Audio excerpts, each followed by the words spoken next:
আসসালামু আলাইকুম। নির্বাচনের ফলাফল সবার আগে কিভাবে দেখবেন? আপনি যদি নির্বাচনের ফলাফল সবার আগে দেখতে চান, আমার এই ভিডিওটা শেষ পর্যন্ত দেখুন, তাহলে খুব সহজে ইনশাল্লাহ আপনি নির্বাচনের ফলাফল দেখতে পারবেন। এর জন্য আপনাকে একটু কষ্ট করতে হবে। যারা ভিডিওটি দেখতেছেন, রিকোয়েস্ট করবো ভিডিওটিতে লাইক করে অবশ্যই ভিডিওটি শেয়ার করে দিবেন।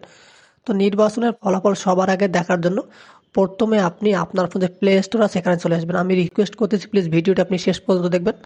আসার পর সার্চ করবেন স্মার্ট ইলেকশন ম্যানেজমেন্ট লেগে সার্চ করবেন। এই যে অ্যাপসটা আছে, এটা কিন্তু বাংলাদেশের সরকারি অ্যাপস বা যা নির্বাচন কমিশন আছে তাদের অ্যাপস। এখানে ক্লিক করবেন। ক্লিক করার পর আপনি অ্যাপসটাকে ইনস্টল করে নেবেন। ইনস্টল করে নেওয়ার পর এখানে দেখেন লেখা থাকবে ত্রয়োদশ জাতীয় সংসদ নির্বাচন। আপনি এখানে একটা ক্লিক করবেন। ক্লিক করার পর আপনি যেই জেলাতে আছেন সেই জেলার নাম সিলেক্ট করে নেবেন। তো প্রথমে আপনি সেই জেলাতে যাওয়ার জন্য আপনি একটা সেই জেলার বিভাগের নামটা সিলেক্ট করে নেবেন। তো আমার বিভাগ রংপুর, আমি রংপুর সিলেক্ট করে নিলাম। নেওয়ার পর আমার জেলার নাম নীলফামারী, জাস্ট আমি নীলফামারী সিলেক্ট করে নিলাম।